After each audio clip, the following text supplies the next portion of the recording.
Ladies and gentlemen, please take your seats. You know, there's not a damn thing wrong with really doing anything like a girl, and if you're within the sound of my voice, that must mean you were in the seats with once more.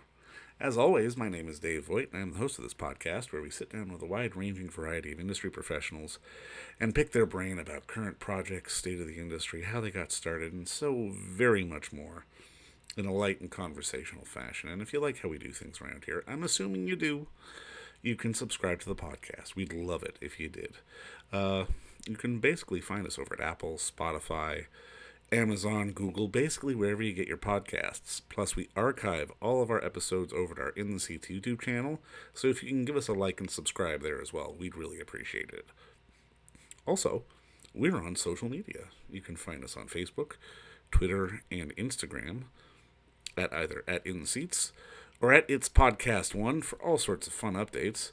And finally, and I do dare say most importantly, please pay us a visit over at In the Seats, intheseats.ca, for all the latest and greatest from the world of film, television, basically the moving image at large, because that's what we love to write about and talk about it, and we love it when you come read about it. So please stop on by. On this episode, we got another interesting one. We're jumping back into the Impact series, which is, a series of sort of culturally relevant and socially relevant documentaries that are playing at theaters near you, and we are looking at the film Lift Like a Girl. There's nothing wrong with that. And it is basically the story of I'm going to pronounce this wrong, but Zebiba. She's a 14-year-old girl who starts training to lift at a basically a vacant lot in Alexandria, Egypt, and she works her way all the way to the Olympic Games, and she's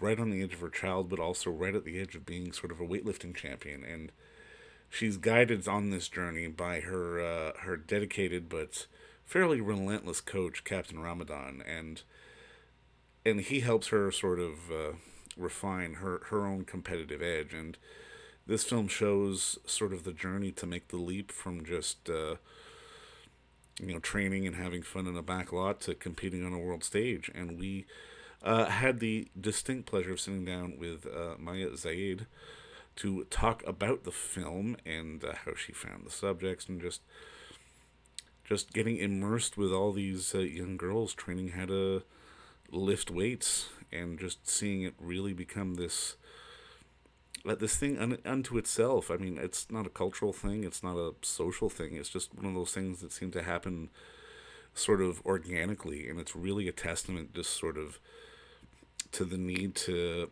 support and uplift young women wherever we can, because as this film shows, a lot of them are stronger than people in countries like Egypt and around the world would give these girls credit for. But please do check out the film wherever you have theaters. It's called Lift Like a Girl. It's part of the Impact series, or virtual cinemas. It may be around there too.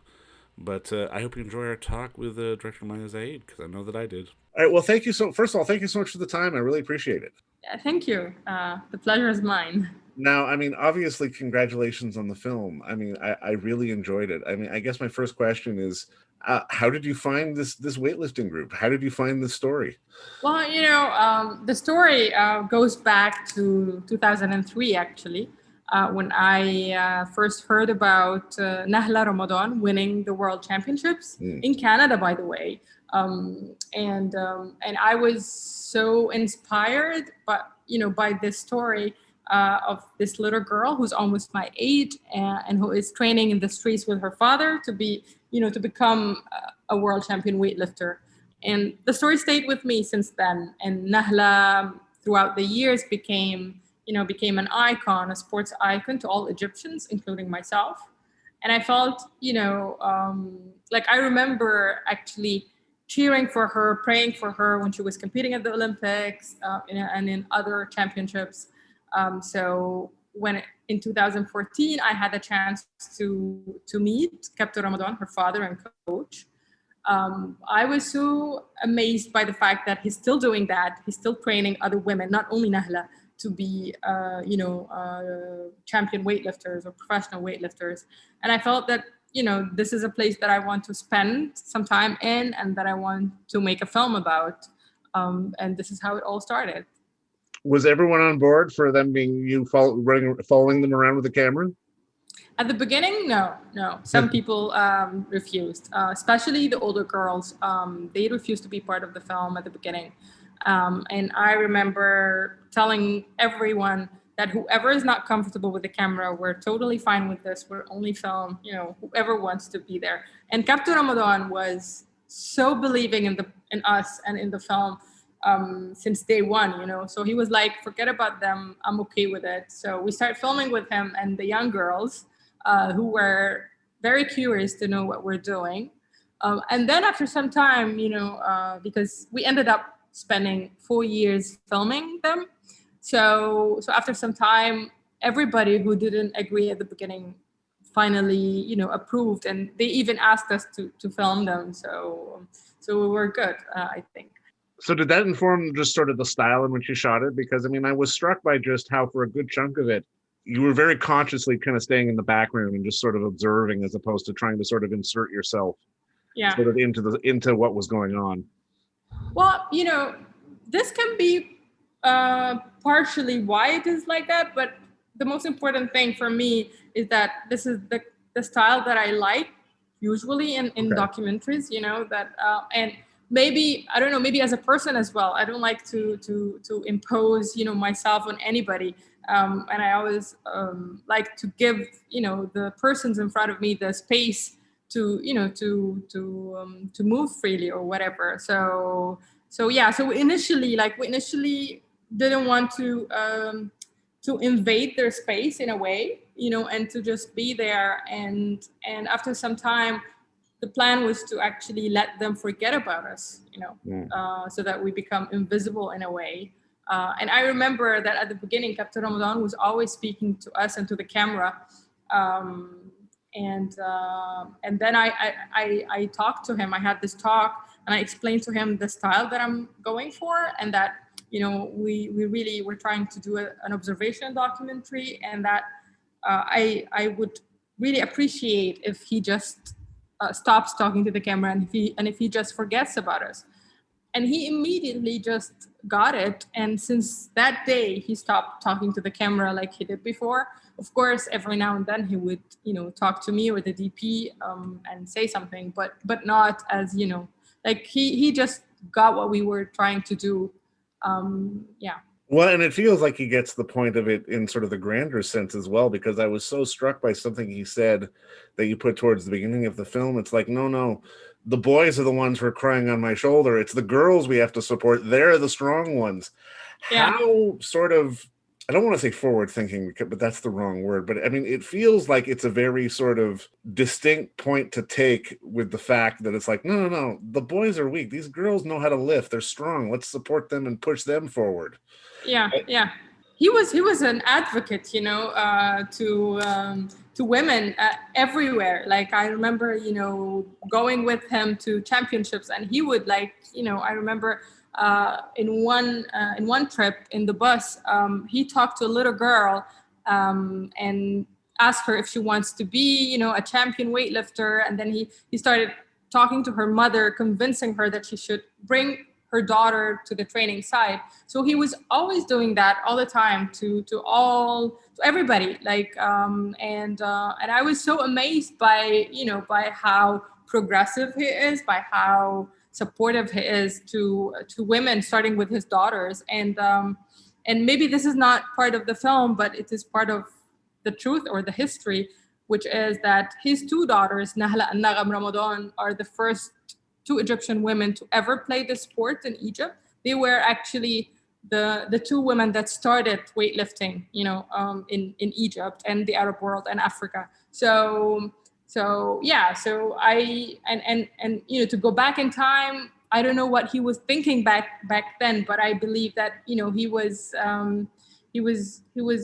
really believing in women empowerment and in his own girls, and how they can achieve big stuff, like being world champion weightlifters.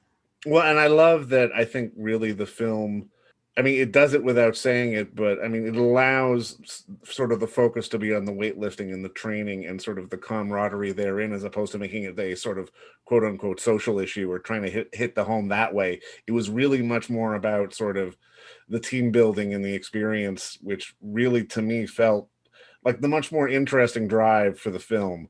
Yeah, And I mean, no, go I don't ahead. know, like when I was filming, I was trying to find this balance, on of the sports aspect of the film and the social aspect of the film. And I felt, that the social aspect will be there no matter what, and that in editing we have to really like try to make an interesting story for the audience, as much as we can, and a story that sometime, like when we were editing, I remember that I always had in mind the idea of trying to edit the film the way a narrative film was edited or is edited, Mm, so that we don't have like interviews, we don't have like we don't really get out of the training site.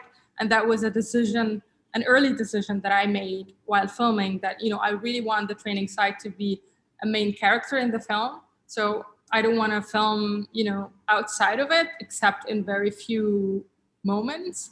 Yeah, and we try to keep that in the editing process as well. well, and that kind of leads into my next question. I mean, this might be a dumb one, but I mean, I have to ask it. Why weightlifting? Like, is weightlifting a cultural thing, like in Egypt, or is it just a question of it's Hmm. easily accessible? Because I mean, at first glance, you think of weightlifting, you think of gyms and this, that, and the other, but then when you see the training side, it's like, no, this actually makes sense. Yeah.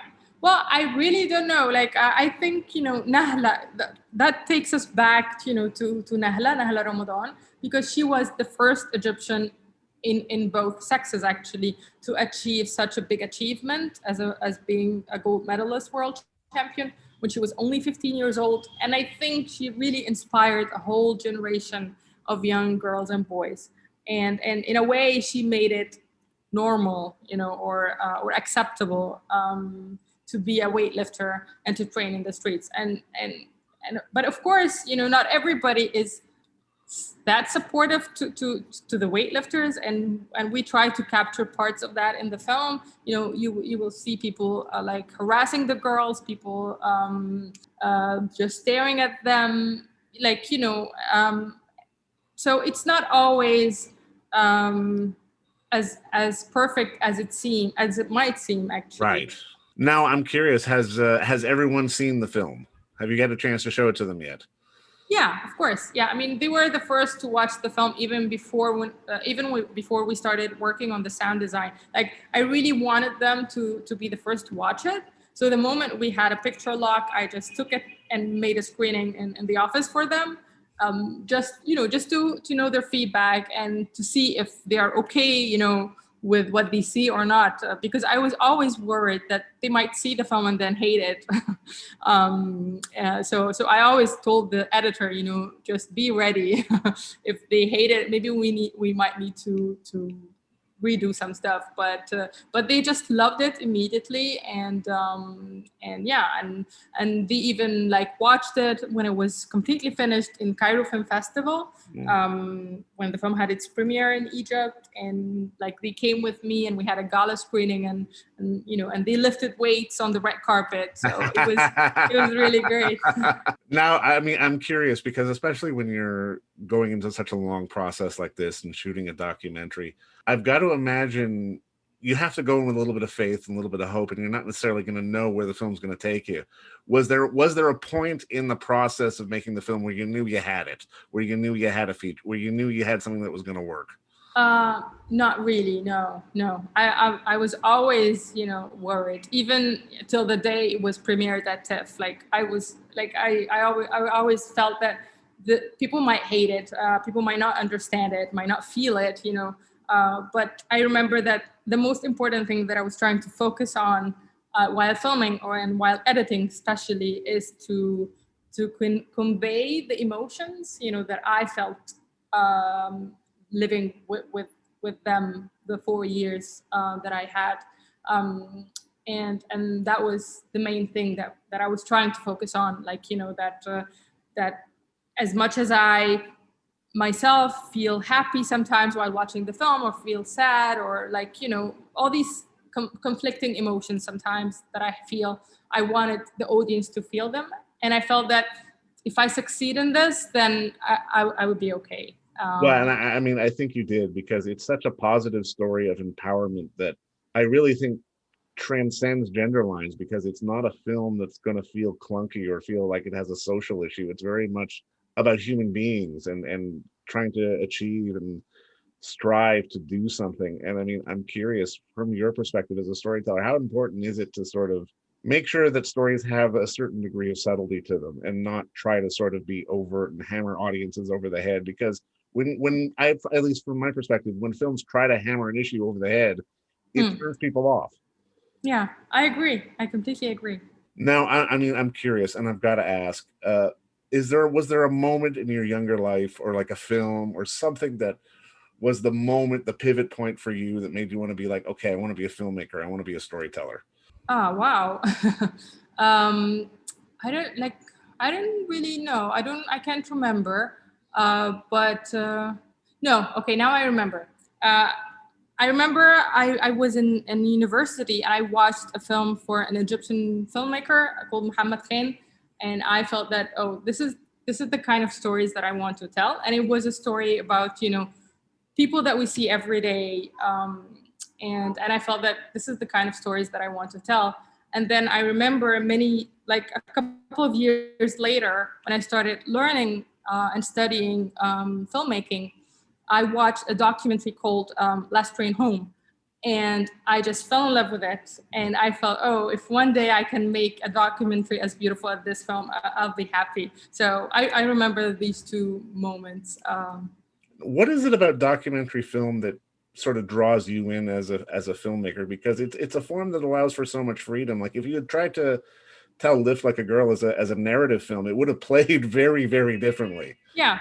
I actually, because I work in narrative films as well, I feel that the story itself is the one that determines the best, the best genre. So I feel that for Lift Like a Girl, it's a much stronger story when it's a documentary. And it will be a completely different film when it's a narrative film, of course, because then you will have actors acting. For sure. And like the idea that these people really exist, and that Zebiba is actually a champion weightlifter, and that Captain Ramadan has spent all his life training all these women, to be professional weightlifters, adds a lot to the story and to the film. And of course, it changes the experience of watching the film.